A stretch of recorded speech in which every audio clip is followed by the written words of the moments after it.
Never before offer national హైవేపై ఆకర్షణీయమైన commercial plots గజం కేవలం 5,999 రూపాయలకే. నమస్తే, వెల్కమ్ టు సుమన్ టీవీ. నేను మానస. ఈ రోజు మనతో పాటు ఉన్నారు డాక్టర్ పూజా రెడ్డి గారు, గైనకాలజిస్ట్. వారితో మాట్లాడదాం. Hello ma'am. హలో అండి. సో ఈ మధ్య కాలంలో ఉమెన్లో మనం ఎక్కువగా చూస్తున్నాం, రకరకాల క్యాన్సర్స్ అనేవి చాలా ఎక్కువగా బయటపడుతూ ఉన్నాయి. దీనికి ప్రధాన కారణం ఏంటంటారు? అండ్ అలాగే ఉమెన్లో వచ్చేటువంటి రకాలైన క్యాన్సర్స్ ఎన్ని టైప్స్ ఉంటాయి? ఈ మధ్య చాలా మందికి క్యాన్సర్ వచ్చింది అనే మాట మనం వింటున్నాము. ఉమెన్లో ఎక్కువ కనిపించే క్యాన్సర్ మనకు ఫస్ట్ బ్రెస్ట్ క్యాన్సర్, దాని తర్వాత సర్వైకల్ క్యాన్సర్, దాని తర్వాత పేగుల సంబంధిత క్యాన్సర్స్, దాని తర్వాత మనకు వచ్చేది ఓవేరియన్ క్యాన్సర్.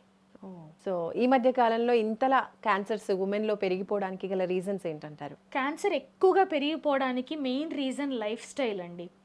ఫస్ట్ రీజన్ ఏంటంటే సెడెంటరీ లైఫ్ స్టైల్ ఎక్కువైపోయింది, ఫిజికల్ యాక్టివిటీ తగ్గిపోయింది. అది కాకుండా ఫుడ్ అడల్ట్రేషన్ కూడా బాగా పెరిగిపోయింది. ఏది తీసుకున్నా కల్తీయే, ఉప్పు పప్పు నూనె దగ్గర నుంచి అన్నీ కల్తీయే. సో దానివల్ల కూడా క్యాన్సర్స్ అనేవి పెరిగిపోతాయి. అది కాకుండా మనం వాడే ప్రోడక్ట్స్ వల్ల కూడా క్యాన్సర్స్ పెరిగిపోయినాయి. మనం వాడే soaps, perfumes, creams, makeup products, వీటి వల్ల కూడా hair care products, skin care products, మనం వాడే డిటర్జెంట్స్, వీటన్నిటి వల్ల కూడా క్యాన్సర్ రిస్క్ అనేది పెరుగుతుంది. అది కాకుండా too much usage of non stick cookware, వేడివేడి గిన్నెలో ప్లాస్టిక్ స్పాచులా వేసి కలిపేస్తున్నాం. అవును, ఇన్స్టాలో డైరెక్ట్ క్యాన్సర్. ఎస్, ఇన్స్టాలో ఇన్ఫ్లుయెన్సర్స్ అందరూ ప్లాస్టిక్ స్పాచులా వాడుతున్నారని మనం అదే వాడుతున్నాం. ఫుడ్ గ్రేడ్ ప్లాస్టిక్ అని, బెటర్ ప్లాస్టిక్ అని అమ్మేవాడు చెప్తాడు, కానీ ప్లాస్టిక్ ఇస్ ప్లాస్టిక్. కొంచెం బెటర్ ప్లాస్టిక్, కొంచెం బ్యాడ్ ప్లాస్టిక్, అంతే. గ్రేడ్ చేయొచ్చు, కానీ ఎంత దాని కాంపోజిషన్ మార్చినా ఏం చేసినా ప్లాస్టిక్ వల్ల జరిగే హాని అయితే నలిఫై చేయలేం. కొన్నిట్లో ఎక్కువ, కొన్నిట్లో తక్కువ. ఇప్పుడు టిఫిన్ సెంటర్లోంచి పార్సల్ తెచ్చుకుంటాం, వేడివేడి సాంబార్ సన్నటి ప్లాస్టిక్ కవర్లో పోసిస్తాడు, దాంట్లో ఉన్న సగం ప్లాస్టిక్ కరిగి సాంబార్లోకి వస్తుంది, అది మన లోపలికి వస్తుంది. So what you eat, how you live makes a difference. ముఖ్యంగా తక్కువ ధరకు వచ్చే మేకప్ ప్రోడక్ట్స్లో ఏంటంటే కెమికల్ కంటెంట్ అనేది ఎక్కువ ఉంటుంది. లెడ్ ఉంటుంది, మర్క్యూరీ ఉంటుంది.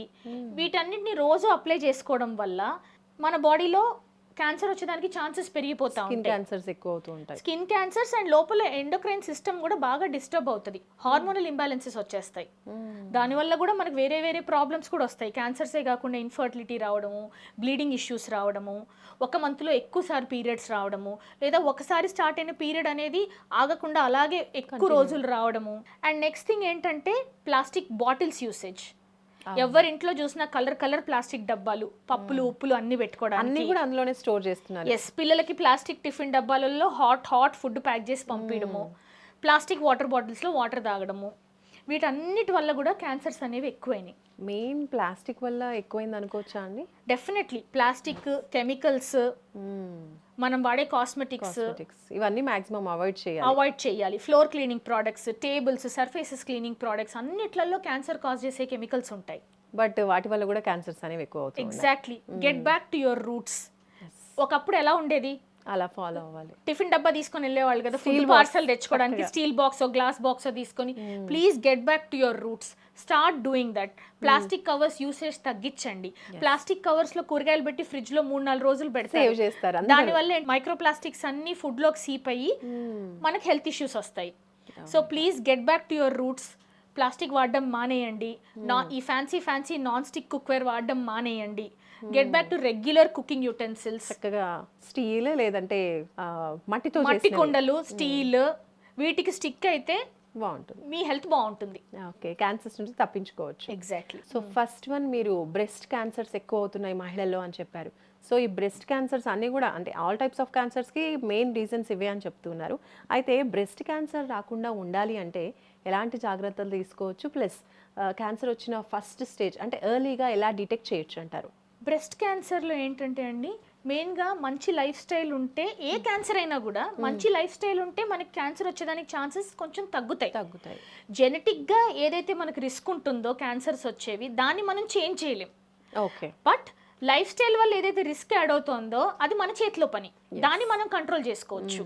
సో వెయిట్ ఎక్కువ పెరగకుండా ఉండి, హెల్దీ ఫుడ్ తీసుకొని, ప్రిజర్వేటివ్స్ ఇంటేక్ తక్కువ చేసుకొని మన ఫుడ్లో, ఎక్సర్సైజ్ చేస్తూ రెగ్యులర్గా సెల్ఫ్ ఎగ్జామినేషన్ చేసుకుంటా ఉంటే మనకి బ్రెస్ట్ క్యాన్సర్ వచ్చినా కూడా అర్లీగా ఐడెంటిఫై చేయొచ్చు. Okay. So breast self examination weekly once ఖచ్చితంగా చేసుకోమని అందరికీ చెప్తాం. సో దీంట్లో ఏంటంటే you stand in front of the mirror and బ్రెస్ట్ని మనం అన్ని డైరెక్షన్స్లో పాల్పేట్ చేసి చూస్తాం. ఓకే. మీకు యూట్యూబ్లో చూస్తే చాలా వీడియోస్ ఉంటాయి, బ్రెస్ట్ సెల్ఫ్ ఎగ్జామినేషన్ బిఎస్సి అంటాం, ఎలా చేసుకోవాలి అనేది. సో మీకు ఎక్కడన్నా ఏదన్నా అబ్నార్మాలిటీ అనిపించింది, చేతికి ఏమన్నా చిన్న గడ్డలాగా తగులుతోంది, లంప్ లాగా తగులుతోంది, లేకపోతే బ్రెస్ట్లో ఎక్కడన్నా పెయిన్ వస్తోంది, లేకపోతే బ్రెస్ట్ పైన ఉన్న స్కిన్ ఏమన్నా చేంజ్ అయింది, డ్రై అయింది, లేకపోతే టెక్స్చర్ చేంజ్ అయింది, నిప్పులు ఏమన్నా రిట్రాక్ట్ అయినట్టు అనిపిస్తోంది, లేదా బ్రెస్ట్లోంచి ఏమైనా డిశ్చార్జ్ వస్తోంది, అలాంటి ప్రాబ్లం ఏదున్నా వెంటనే మీరు వెళ్ళి మీ గైనకాలజిస్ట్ని కన్సల్ట్ అవ్వాలి.